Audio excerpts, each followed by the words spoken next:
Bismillahirrahmanirrahim. Assalamualaikum warahmatullahi wabarakatuh. Innal hamdalillah nahmaduhu wa nasta'inuhu wa nastaghfiruh wa natubu ilaihi wa na'udzu billahi min shururi anfusina wa min sayyiati a'malina.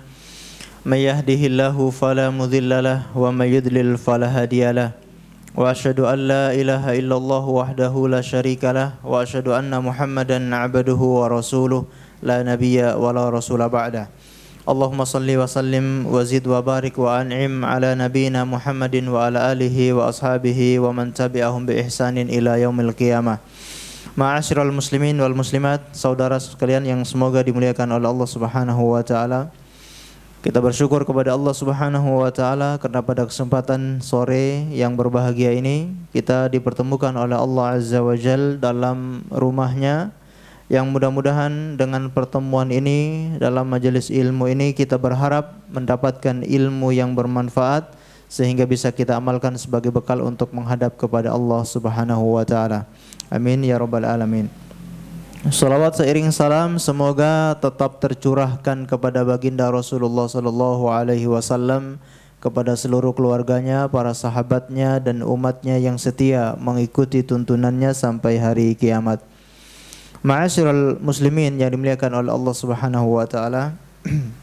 Tema kajian kita pada kesempatan sore hari ini yaitu yang tertinggal dari Ramadan. Yang tertinggal dari Ramadan. Pertama sekali kita selalu bersyukur kepada Allah Subhanahu wa taala karena Allah memudahkan untuk kita semua bisa menyempurnakan, ya, bahkan hampir selesai menyempurnakan bilangan bulan Ramadan tersebut. Yang mana ini merupakan anugerah dari Allah Subhanahu wa taala. Kita bisa semangat beribadah di bulan Ramadan, salat berjamaah, puasa di bulan Ramadan dan ibadah-ibadah yang lainnya. Ini semua berkat pertolongan dan anugerah dari Allah Subhanahu wa taala.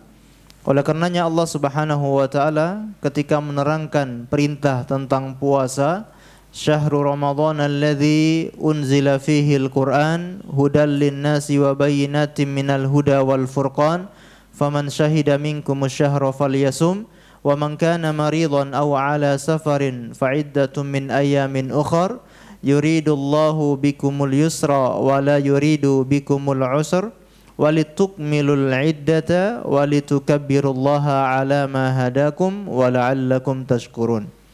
Jadi setelah Allah Subhanahu wa taala memerintahkan kita untuk berpuasa ketika melihat hilal pada bulan Ramadan, di akhir daripada ayat ini Allah mengatakan supaya mereka menyempurnakan walitukmilul iddata, supaya mereka menyempurnakan bilangan puasa itu, ya, dan supaya mereka bertakbir kepada Allah Subhanahu wa taala atas hidayah yang telah Allah berikan kepada mereka.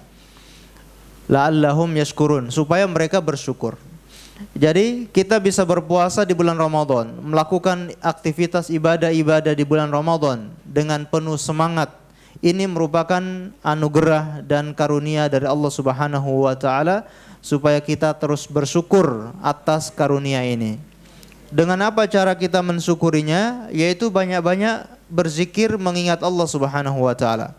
Makanya Allah mengatakan walitukmilul iddata walitukabbirullaha, supaya menyempurnakan bilangan puasa itu dan supaya mereka bertakbir. Bertakbir ini adalah kalimat pujian kepada Allah Subhanahu wa taala. Maka kita disunahkan setelah melakukan puasa, ketika masuk bulan Syawal kita disunahkan untuk melantunkan takbir sampai selesai sholat Idul Fitri. Kenapa? Karena bukti syukur kita kepada Allah Subhanahu wa taala karena dimudahkan untuk beribadah di bulan Ramadan. Jadi cara bersyukur kita adalah banyak memuji Allah Subhanahu wa taala. Maka tidak heran ibadah-ibadah yang agung biasanya ditutup dengan zikir dan memuji Allah Subhanahu wa taala. Ibadah salat misalkan, setelah kita baru salam, ya, ke kanan dan ke kiri, disunnahkan untuk mengucapkan istighfar. beristighfar kepada Allah, ya. Jadi mengingat Allah Subhanahu wa taala dengan beristighfar. Ini selesai sholat. Ketika selesai melakukan ibadah haji, kita pun diperintahkan untuk mengingat dan berzikir kepada Allah Subhanahu wa taala. Makanya Allah mengatakan, wa idza qadaitum manasikakum fadhkurullaha kadzikrikum aba'akum au ashadda dzikra. Apabila kalian sudah selesai melakukan manasik haji, maka berzikirlah kepada Allah dan kalian lebih giat dan lebih mengingat Allah ketimbang kalian mengingat bapak dan keluarga atau orang tua kalian. Ibadah-ibadah yang agung ini biasanya ditutup dengan berzikir kepada Allah Subhanahu wa taala. Begitupun ibadah puasa. Setelah kita selesai melakukan ibadah puasa, kita tutup dengan banyak berzikir kepada Allah Subhanahu wa taala. Apa fungsinya kita diperintahkan untuk banyak berzikir? Di antaranya yang pertama adalah untuk mengingat bahwasanya kita bisa ibadah, ini merupakan anugerah dari Allah. Kita bisa mengerjakan ibadah ini, ibadah sholat, ibadah haji, ibadah puasa, ini semata-mata pertolongan dari Allah. Kalau Allah tidak menggerakkan hati kita, Allah tidak memberikan hidayah kepada kita, niscaya kita tidak mungkin bisa melakukan ibadah itu. Yang kedua, zikir-zikir ini tujuannya adalah untuk menyempurnakan kekurangan-kekurangan ketika ibadah tersebut. Kita ketika melakukan suatu ibadah, tentu kita sangat ingin untuk sempurna. Kita sangat ingin untuk maksimal. Tapi namanya manusia, selalu ada kekurangan dan kekurangan, maka kita sempurnakan dengan banyak berzikir kepada Allah Subhanahu wa taala. Ketika sholat, ya, ada kekurangan-kekurangan dalam sholat, kita tutup, kita sempurnakan dengan berzikir. Kemudian ibadah haji juga sama. Ibadah puasa pun demikian. Kita tutup, ya, dengan banyak berzikir untuk menyempurnakan kekurangan-kekurangan kita yang kita lakukan di bulan Ramadan. Ma'asyiral muslimin yang dimuliakan oleh Allah Subhanahu wa taala, ini di antara cara kita bersyukur. Yang kedua adalah dengan membayar zakat fitrah. Kita diperintahkan untuk membayar zakat fitrah di akhir dari bulan Ramadan. Ini tujuannya adalah untuk bentuk syukur kita kepada Allah Subhanahu wa taala. Bentuk syukur kita kepada Allah, kita memberikan sedekah, memberikan zakat yang diwajibkan bagi setiap muslim, baik laki-laki maupun perempuan, yang balik maupun yang masih anak-anak. Semuanya diwajibkan untuk membayar zakat fitrah karena bersyukur kepada Allah Subhanahu wa taala, selain untuk memberi makan kepada fakir miskin di hari raya Idul Fitri. Jadi tema kita pada kesempatan kali ini adalah yang tertinggal dari Ramadan. Ketika kita masuk di bulan Ramadan, kita sedang masuk dalam sebuah training atau sebuah pelatihan pendidikan dari Allah Subhanahu wa taala. Kita semua ketika masuk bulan Ramadan sedang dididik, ditarbiyah oleh Allah Subhanahu wa taala. Jadi ini merupakan tarbiyah imaniyah, tarbiyah keimanan. Sehingga diharapkan setelah keluar dari bulan Ramadan, kita sudah mantap, kita sudah semakin meningkat keimanan dan ketakwaan kepada Allah Subhanahu wa taala. Inilah di antara hikmah disyariatkannya bulan Ramadan, yaitu untuk bertakwa kepada Allah Subhanahu wa taala. Allah Subhanahu wa taala mewajibkan kita berpuasa pun itu tujuannya agar kita menjadi orang-orang yang bertakwa. Ya ayyuhalladzina amanu kutiba alaikumusiyam kama kutiba alal ladzina min qablikum la'allakum tattaqun.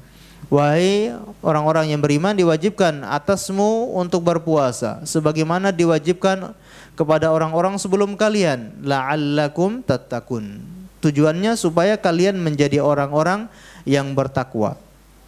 Jadi ini adalah pelatihan yang pertama.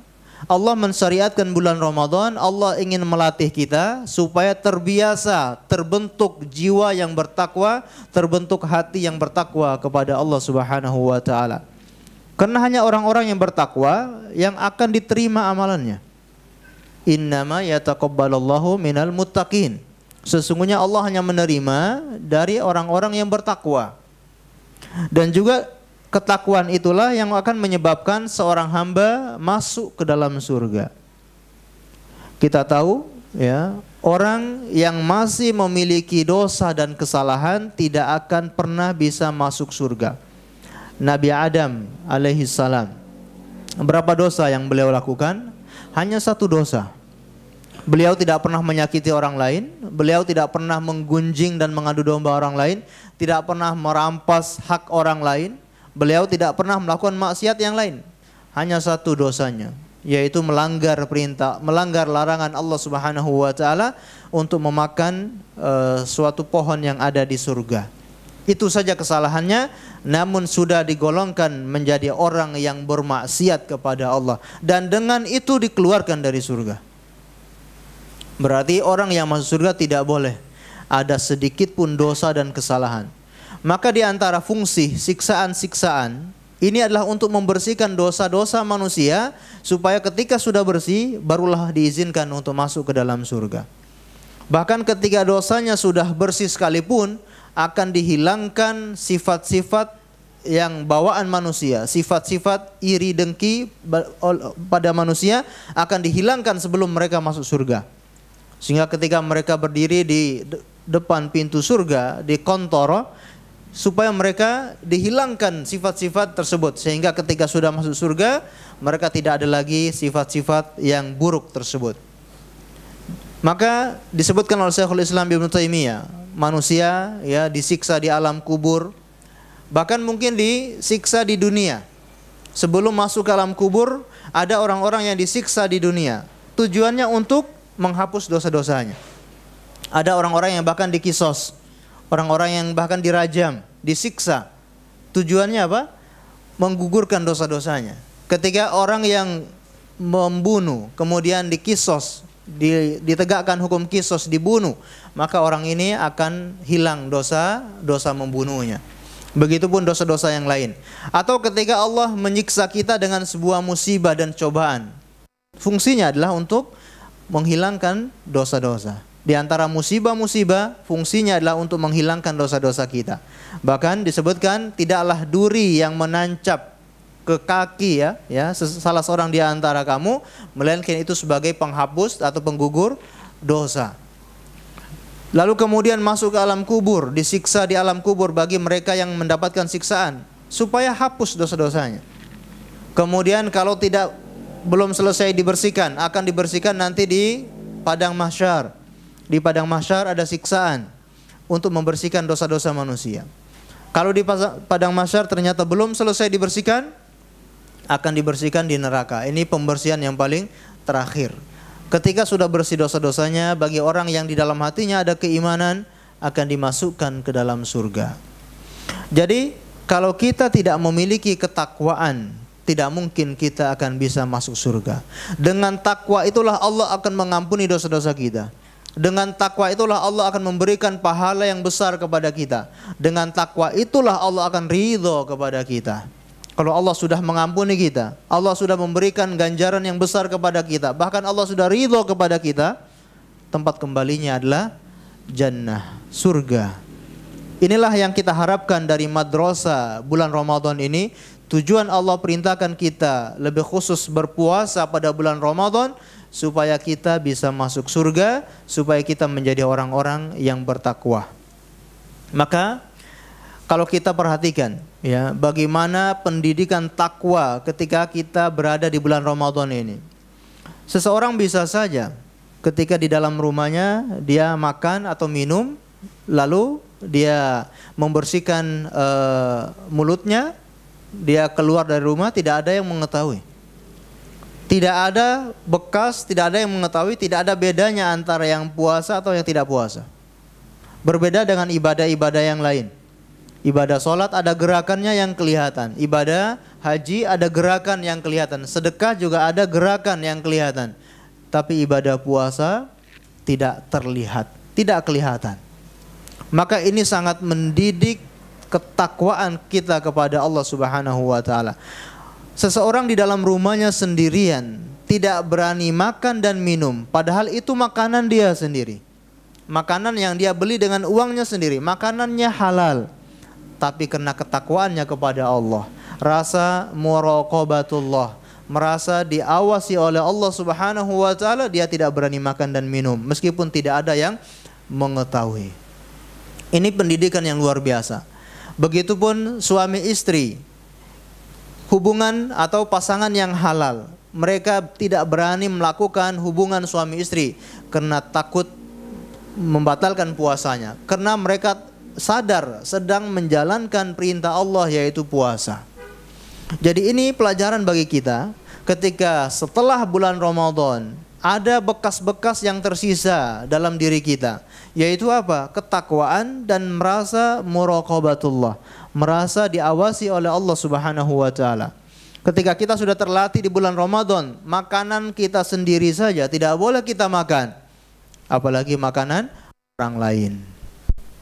Makanan kita saja tidak boleh kita makan, ya, apalagi makanan orang lain tanpa izin, mengambil barang orang lain tanpa izin, mengambil hak orang lain tanpa izin. Ini tidak boleh kita kerjakan, ya, setelah kita mengikuti training di bulan Ramadan ini. Atau istri kita sendiri tidak boleh kita dekatin di bulan Ramadan ketika sedang berpuasa, apalagi istri orang lain. Apalagi istri orang lain, tidak boleh, ya. Ini pelatihan bagaimana melatih kita bertakwa kepada Allah, merasa muraqabatullah, diawasi oleh Allah Subhanahu wa taala. Ma'asyiral ikhwah yang dimuliakan oleh Allah Subhanahu wa taala. Jadi ini pelajaran ketakwaan. Perlu kita singgung makna takwa, karena takwa ini sangat luas pemahamannya, ya. Takwa secara definisi atau pengertiannya sangat banyak, para ulama mendefinisikan takwa itu. Mungkin ada yang ingat? Yang pernah tahu silakan. Kita ada interaksi, nggak apa-apa. Biar nggak ngantuk, Masya Allah, luar biasa. Nah, itu adalah pengertian yang paling mencakup semuanya, ya. Menjalankan perintah Allah, maksudnya yang diwajibkan oleh Allah, dan menjauhi hal-hal yang dilarang oleh Allah Subhanahu wa taala.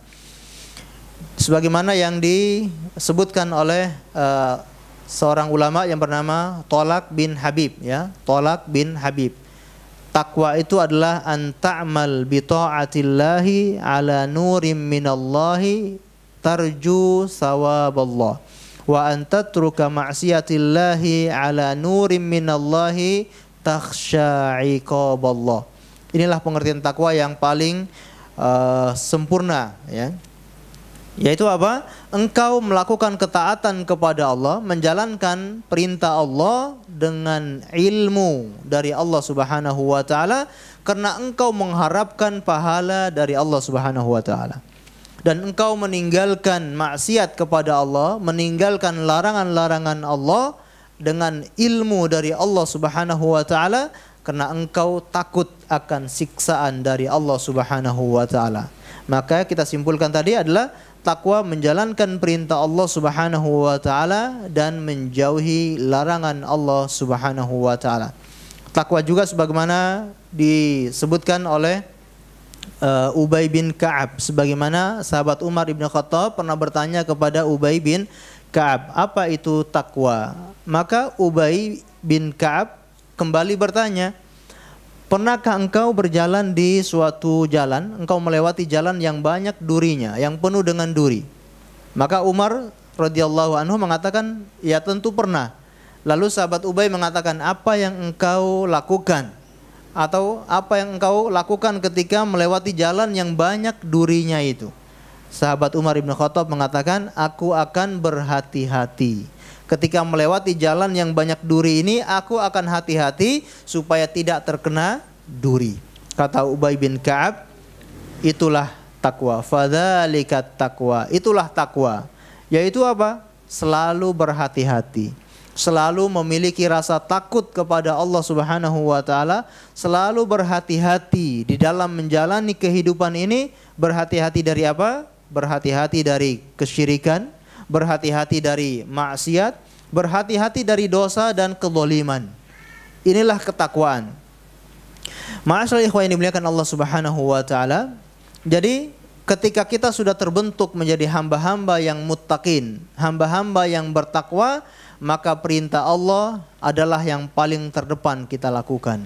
Larang-larangan Allah adalah yang paling kita segera meninggalkan larang-larangan tersebut. Dan kita termasuk orang yang hati-hati, yang memiliki rasa takut kepada Allah Subhanahu wa taala, takut disiksa oleh Allah Subhanahu wa taala.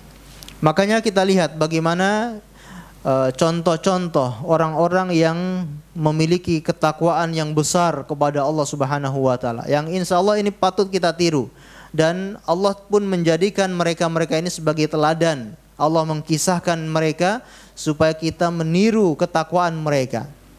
Bagaimana mereka segera sangat cepat menjalankan perintah Allah Subhanahu wa taala. Kalau kita lihat bagaimana Nabi Ibrahim alaihissalam. Nabi Ibrahim alaihissalam orang yang menjadi kekasih Allah, Khalilullah. Beliau orang yang sangat cepat menjalankan perintah Allah Subhanahu wa taala, dan perintah yang tidak masuk akal. Kalau kita bayangkan, mungkin kita tidak akan bisa sanggup melakukan perintah tersebut.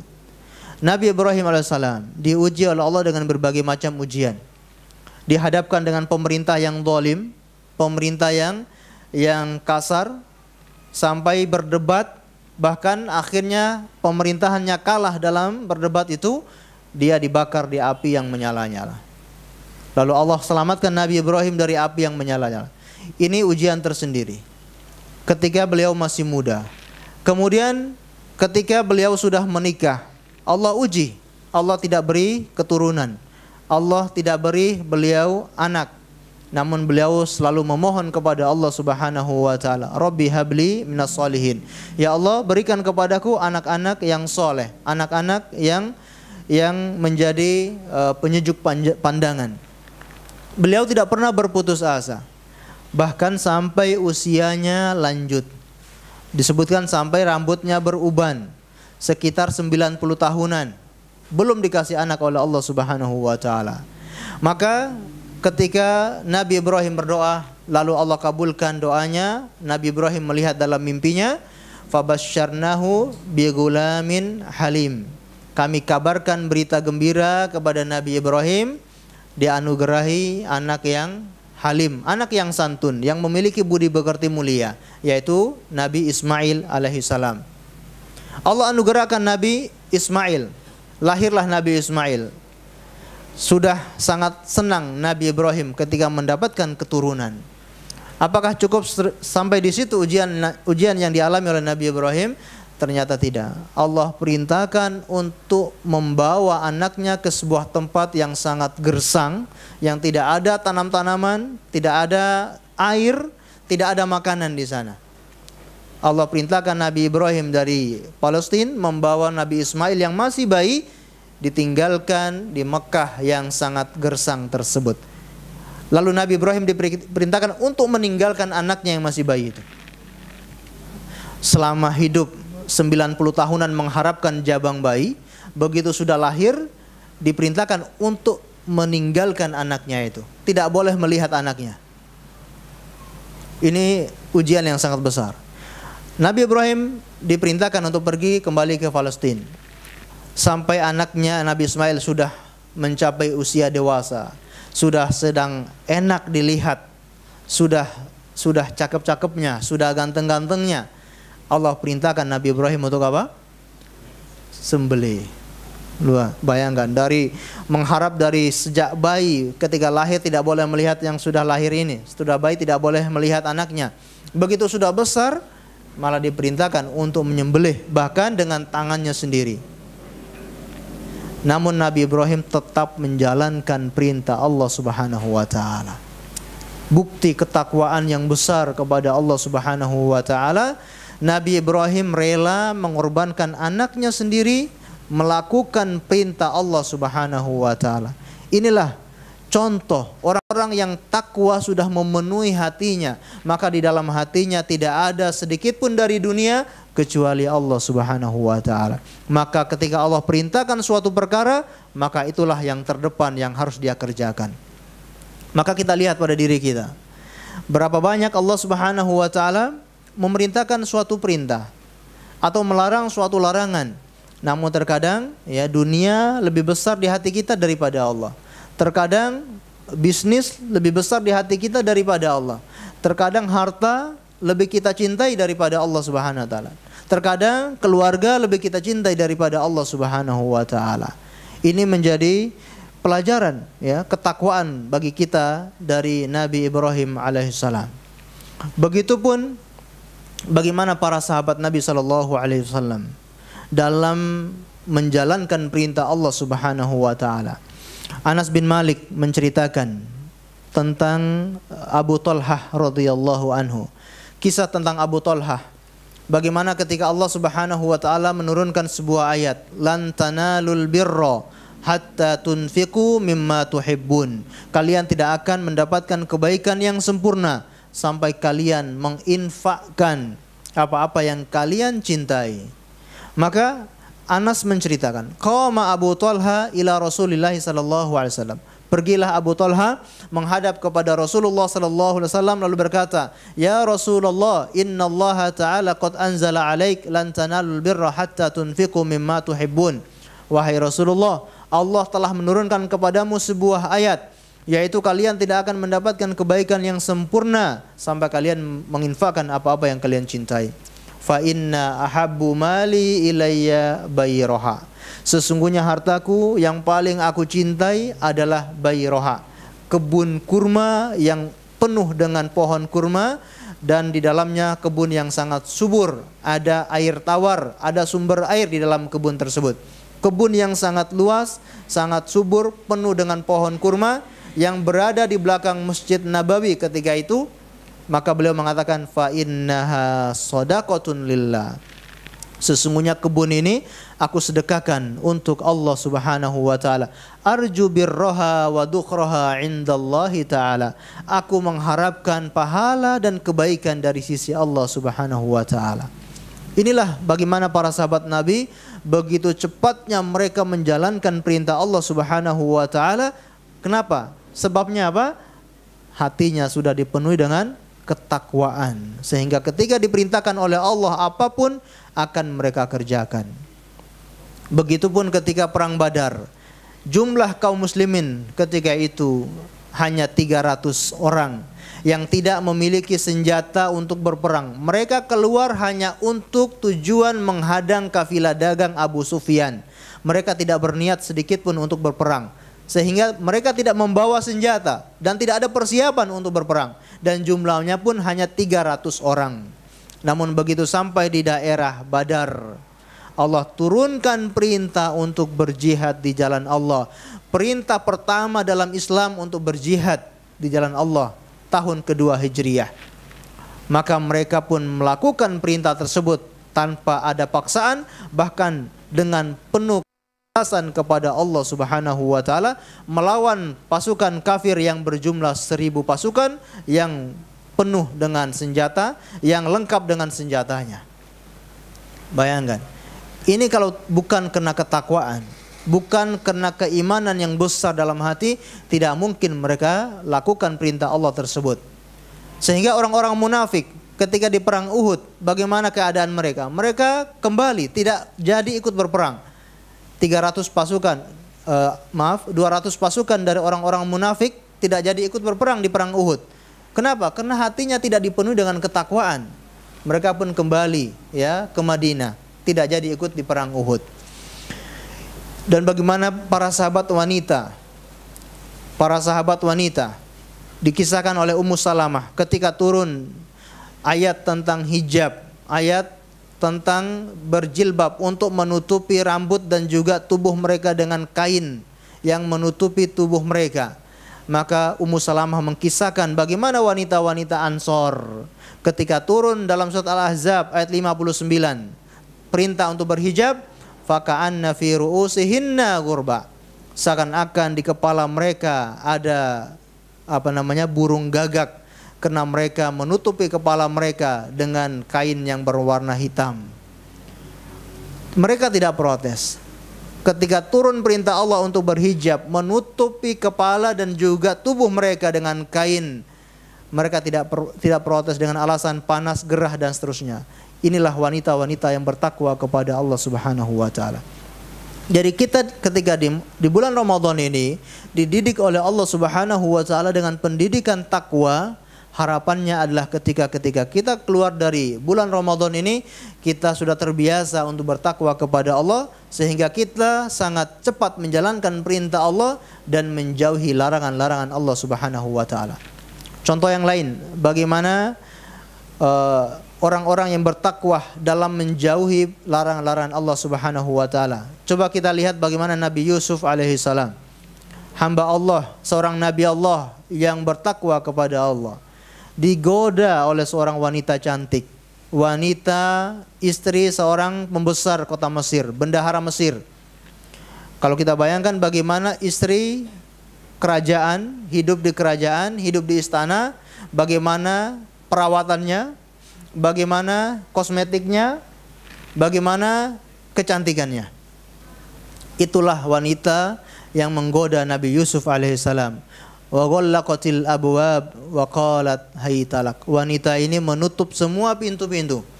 Tinggal wanita itu, Zulaikhah, bersama Nabi Yusuf di dalam sebuah ruangan. Wa qalat haytalak, kemarilah kepadaku.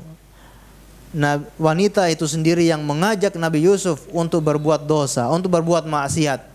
Namun bagaimana jawaban dari seorang yang bertakwa kepada Allah?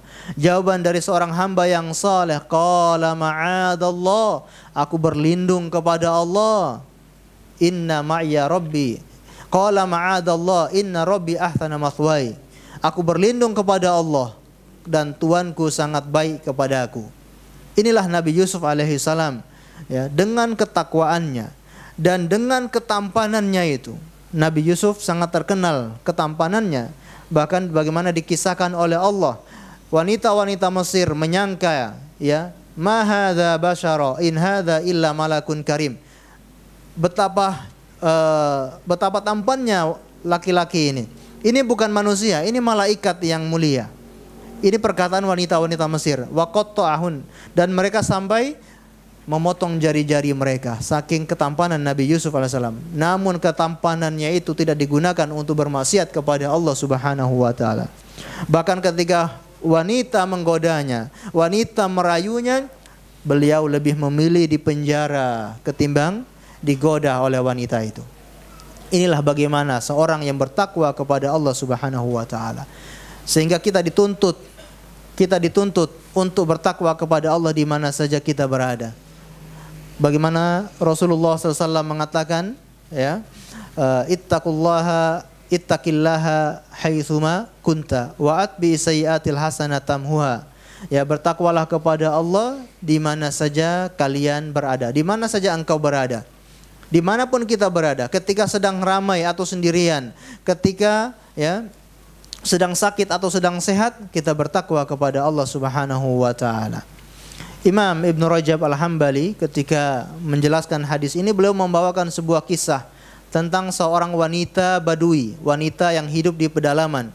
Ada seorang laki-laki yang ingin menggoda wanita ini, ya, di padang pasir, di tengah-tengah padang pasir tidak ada siapapun, hanya ada laki-laki dan wanita Badui ini. Maka laki-laki ini mengatakan, mengajaknya untuk berbuat maksiat, untuk berbuat zina.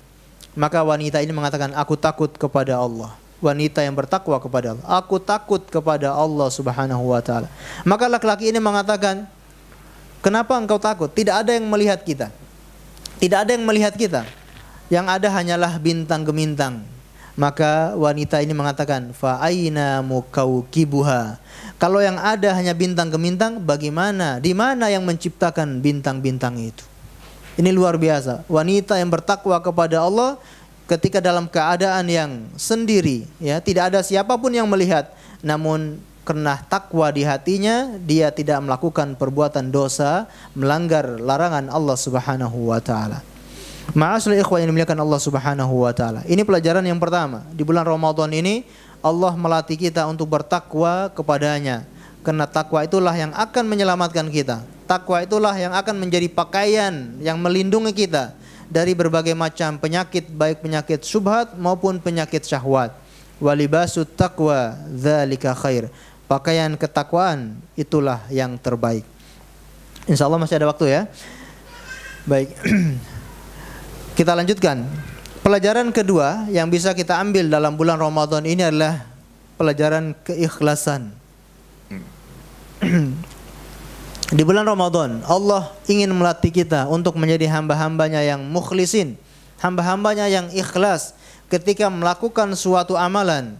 Tujuannya adalah semata-mata mengharapkan pahala dari Allah Subhanahu wa taala, bukan untuk mengharapkan pujian, bukan untuk mengharapkan pengakuan orang, bukan untuk mengharapkan agar tidak dihina oleh orang lain, bukan untuk mengharapkan kedudukan atau dunia yang lainnya. Maka di bulan Ramadan ini melatih kita untuk ikhlas kepada Allah. Maka kalau kita lihat perintah Rasulullah dalam bulan Ramadan ini, ibadah-ibadah yang penting dalam bulan Ramadan selalu dikaitkan dengan keikhlasan kepada Allah.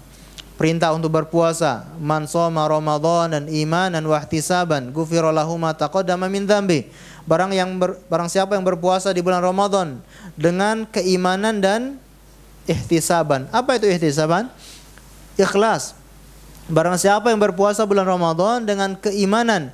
Keimanan artinya meyakini perintah Allah. Ini adalah perintah Allah. Ihtisaban karena mengharapkan pahala dari Allah. Inilah ikhlas. Maka akan diampuni dosa-dosa yang telah lalu. Perintah untuk qiyamul lail, ibadah yang sangat penting dalam bulan Ramadan. Qiyamul lail, salat tarawih.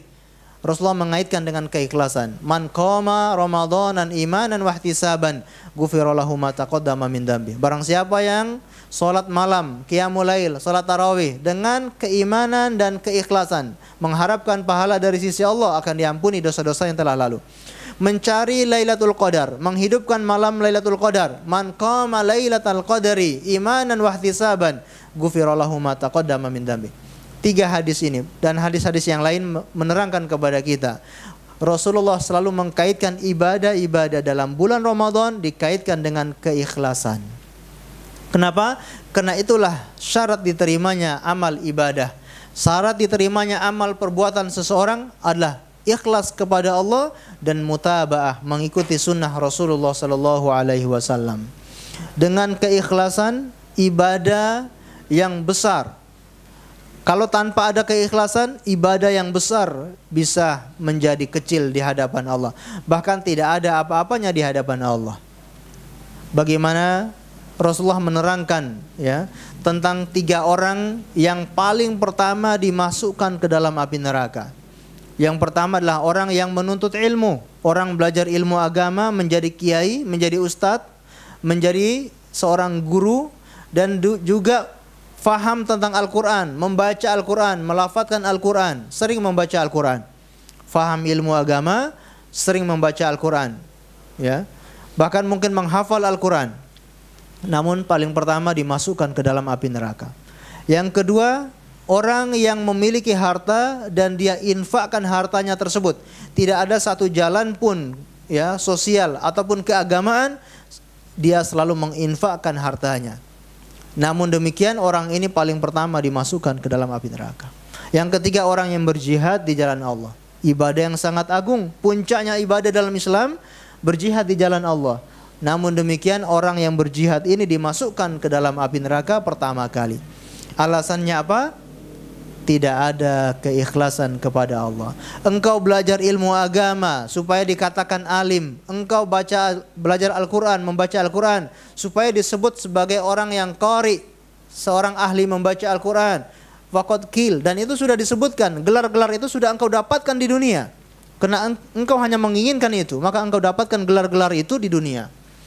Dia bersedekah dengan hartanya agar dibilang dermawan, agar dibilang suka memberi, agar dibilang sangat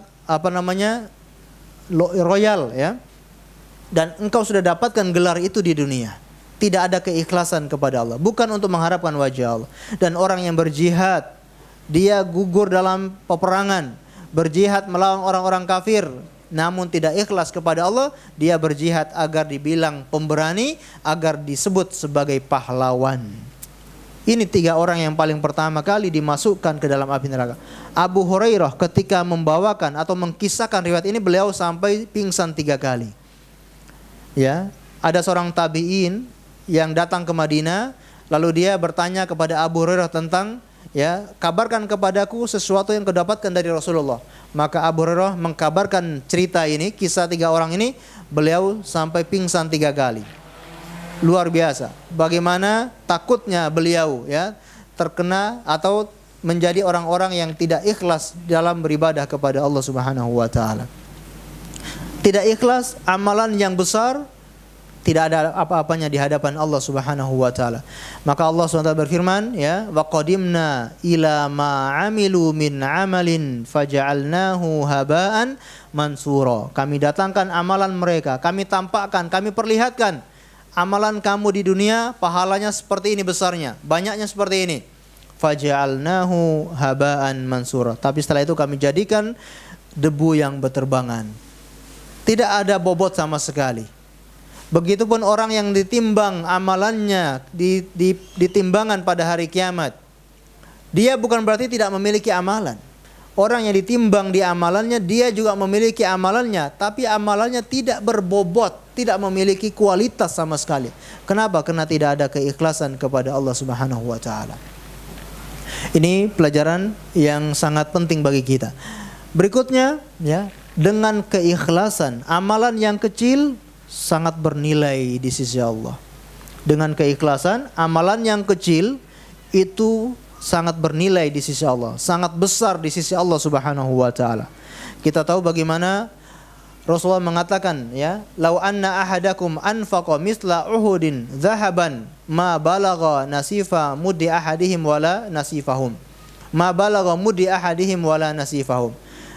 Seandainya salah seorang di antara kalian berinfak sebesar gunung Uhud, berinfak dengan emas sebesar gunung Uhud yang panjangnya sekitar 7 km. Gunung Uhud yang paling besar di kota Madinah, itu semua emas diinfakkan, ya, sebesar gunung Uhud, tidak ada apa-apanya, tidak sebanding dengan infaknya para sahabat Nabi walau hanya 1 genggam kurma atau 1 genggam gandum. Apa yang membedakan? Yang kalau kita berinfak sebesar gunung Uhud emas, para sahabat hanya berinfak dengan gandum 1 genggam atau kurma 1 genggam, namun tidak menyamahi infaknya para sahabat. Yang membedakan adalah keimanan dan keikhlasan mereka.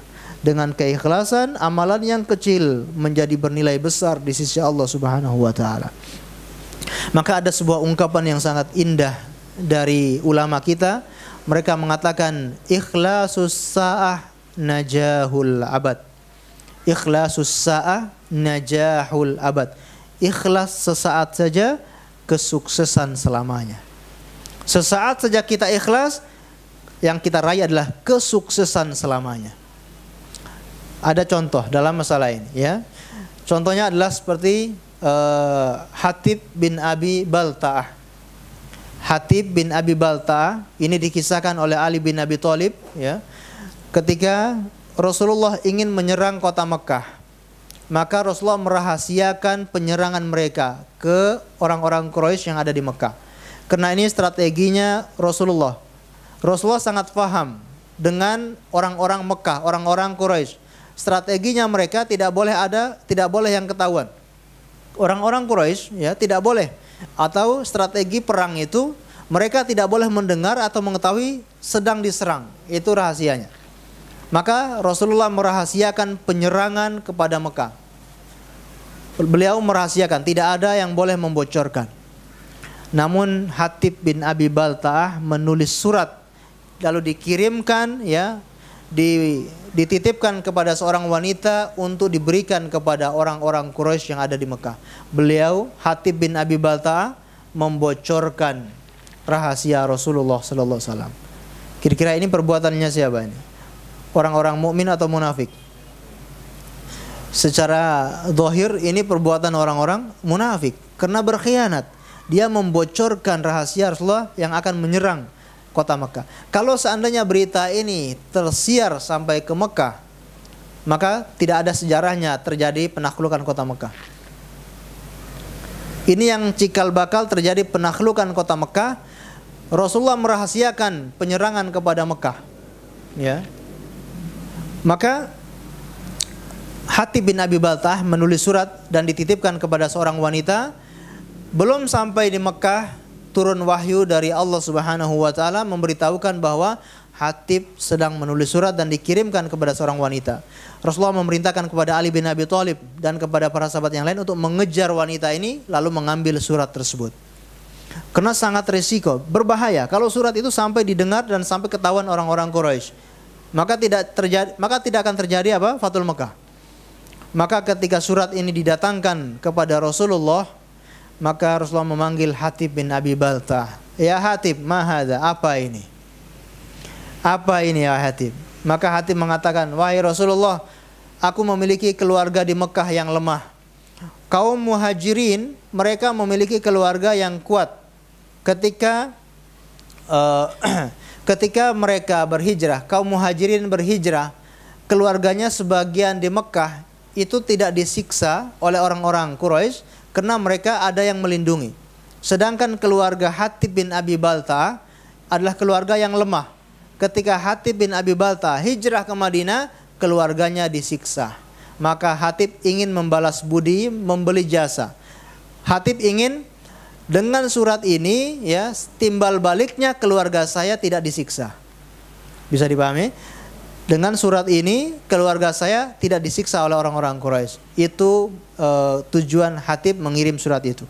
Maka Umar ibn Khattab yang hadir ketika itu, "Idzin li ya Rasulullah." Izinkan saya wahai Rasulullah memenggal lehernya. Fa innahu munafik. Dia orang munafik. Umar sampai seperti itu, marah ya karena berkhianat.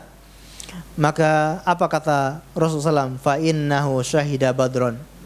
Tidak wahai Umar, sesungguhnya Hatib ini ikut di perang Badar. Dia menjadi salah satu pasukan di perang Badar. La'allallaha tali'a ala ahli badrin faqala i'malu ma syi'tum faqad ghafartu lakum. Bisa jadi Allah melihat kepada hati-hati orang-orang yang ikut di perang Badar, lalu Allah berkata, berbuatlah sekehendak kalian, telah aku ampuni kalian semua. Hatib termasuk yang ikut di perang Badar. Orang-orang yang ikut di perang Badar dengan penuh keikhlasan dan keimanan mengharapkan pahala di sisi Allah. Sesaat itu saja, namun kesuksesan ya beliau dapatkan sepanjang hidupnya. Perbuatan Hatib ini secara hukum, secara zahirnya harus dihukum karena berkhianat. Perbuatan Hatib ini seharusnya mendapatkan hukuman yang sangat berat. Makanya tadi Umar sampai ingin memenggal leher si Hatib. Seharusnya harus dipenggal si Hatib ini, sahabat Hatib bin Abi Baltah ini.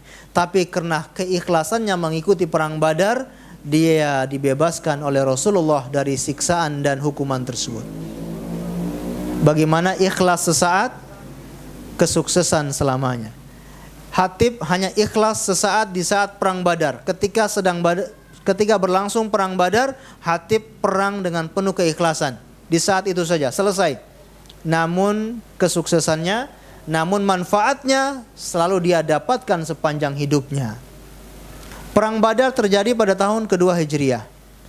Kemudian penyerangan Fathul Mekah atau kota Mekah ini terjadi di tahun ke-8 Hijriah.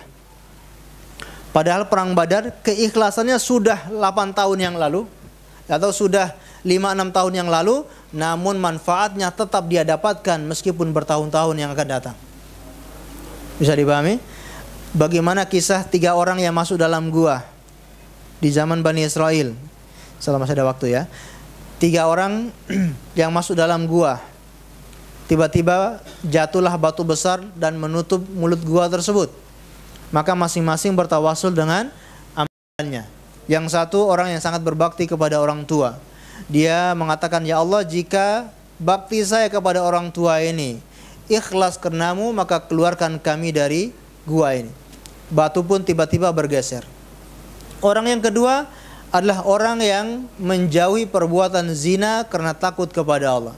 Dia sangat cinta dengan anak pamannya.